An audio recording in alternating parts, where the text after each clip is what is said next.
بسم اللہ الرحمن الرحیم۔ آج 21 رمضان المبارک ہے، تو 21 رمضان المبارک کے اندر حضرت علی شیر خدا رضی اللہ تعالی عنہ کی شہادت ہوئی۔ تو میں حضرت علی رضی اللہ تعالیٰ عنہ کے حوالے سے ایک واقعہ آپ کے سامنے پیش کرنا چاہتا ہوں۔ اسلامی عدل کا بڑا عجیب واقعہ ہے اور وہ حضرت علی رضی اللہ تعالیٰ عنہ کے حوالے سے ہے۔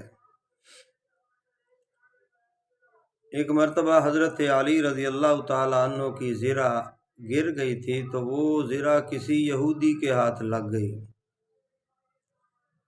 وہ غیر مسلم یہودی تھا، اس کے پاس حضرت علی رضی اللہ تعالیٰ عنہ کی زرہ جو ہے اس کے ہاتھ لگی، تو حضرت علی رضی اللہ تعالیٰ عنہ نے دیکھا کہ میری زرہ وہ یہودی کے پاس ہے۔ تو حضرت علی رضی اللہ تعالیٰ عنہ اس یہودی کو کہتے ہیں یہ میری زرہ ہے، یہ میری زرہ واپس کر دیں۔ وہ کہنے لگا علی یہ زرہ تو میرے ہاتھ میں ہے، یعنی میری ہے۔ تو آپس کے اندر گفتگو ہی، معاملہ چلتے چلتے اس وقت کے مسلمانوں کے جو قاضی تھے حضرت شریح، ان کے پاس یہ معاملہ پہنچتا ہے۔ حضرت علی بھی عدالت کے اندر اور وہ یہودی بھی اس عدالت کے اندر پیش ہوتا ہے۔ تو حضرت علی رضی اللہ تعالیٰ عنہ اور یہودی کے درمیان عدالت کے اندر یہ معاملہ چلتا ہے، تو اس وقت کے جو قاضی تھے وہ حضرت علی رضی اللہ تعالیٰ عنہ کو کہنے لگے علی آپ اپنے گواہ پیش کریں۔ کیا کریں؟ گواہ پیش کریں۔ تو حضرت علی رضی اللہ تعالیٰ عنہ نے بطور گواہ کے ایک اپنے بیٹے کا نام لیا اور دوسرا اپنے غلام قمبر کا نام لیا۔ تو اس وقت کے قاضی جو تھے وہ کہنے لگے غلام کی تو گواہی اسلام کے اندر مانی جائے گی، تو جو آپ کا بیٹا ہے اس کی گواہی تو نہیں مانی جائے گی۔ تو یہ گفتگو کچھ طویل ہوئی، گفتگو چلی، بالآخر حضرت علی رضی اللہ تعالی عنہ اس اسلامی شریعت کے جو قاضی تھے، قاضی شریح، اس کا جو فیصلہ تھا قاضی کا، حضرت علی رضی اللہ تعالی عنہ نے مان لیا۔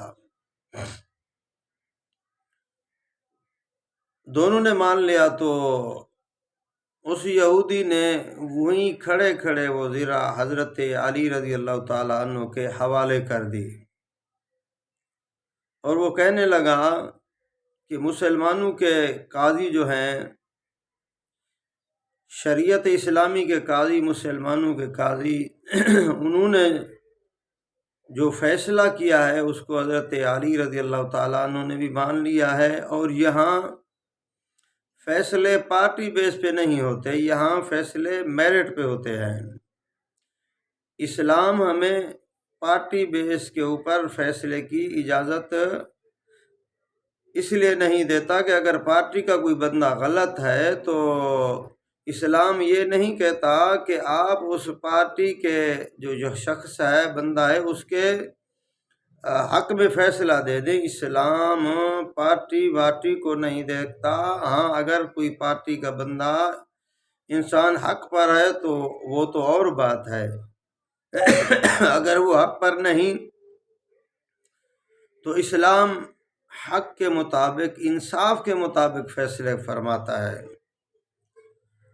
تو جب اس یہودی نے دیکھا کہ عدالت مسلمانوں کی ہے، قاضی مسلمانوں کا ہے، اور نبی علیہ الصلوۃ والسلام کے داماد ہیں حضرت علی رضی اللہ تعالیٰ عنہ، جن کے گھرانے کے اوپر قرآن اترتا ہے، شریعت مطہرہ کے بانی، جس کو اللہ نے تمام انبیاء کا نبی بنایا، آخری پیغمبر صلی اللہ علیہ وسلم جو تشریف لائے اس کی بیٹی کے خاوند ہیں، لیکن اس کے باوجود قاضی نے فیصلہ قرآن حدیث کے مطابق دیا۔ تو وہ یہودی وہاں کھڑے کھڑے حضرت علی رضی اللہ تعالیٰ عنہ کے حوالے زرہ کر دیتا ہے اور کہتا ہے یہ زرہ آپ کی ہے، گر گئی تھی، میں نے اٹھا لی تھی۔ تو حضرت علی رضی اللہ تعالیٰ عنہ کہنے لگے کہ آپ وہ زرہ اس وقت مجھے لوٹا دیتے۔ تو وہ کہنے لگا میں یہ دیکھنا چاہتا تھا کہ اسلام کے اندر، اسلامی ملک، اسلامی ریاست کے اندر فیصلے میرٹ پہ ہوتے ہیں یا پارٹی بیس پہ ہوتے ہیں۔ تو مجھے یہاں سے یہ ملا ہے کہ یہاں پارٹی بیس پر فیصلے نہیں ہوتے، یہاں فیصلے قرآن حدیث کے مطابق، شریعت مطہرہ کے مطابق اور انصاف پر مبنی فیصلے کیے جاتے ہیں۔ اور جو فیصلہ قاضی نے دے دیا اس فیصلے کو حضرت علی نے بھی مان لیا، اور وہ وہیں کھڑے کھڑے اس یہودی نے کلمہ پڑھا، وہ کہنے لگا مجھے جو ہے نا اسلام کے اندر داخل کرنے، اس عدالت کے اندر کھڑے کھڑے اس یہودی نے کلمہ پڑھا اور وہ مسلمان ہوا۔ مسلمان ہونے کے بعد مرتے دم تک حضرت علی رضی اللہ تعالیٰ عنہ کے ساتھ رہا۔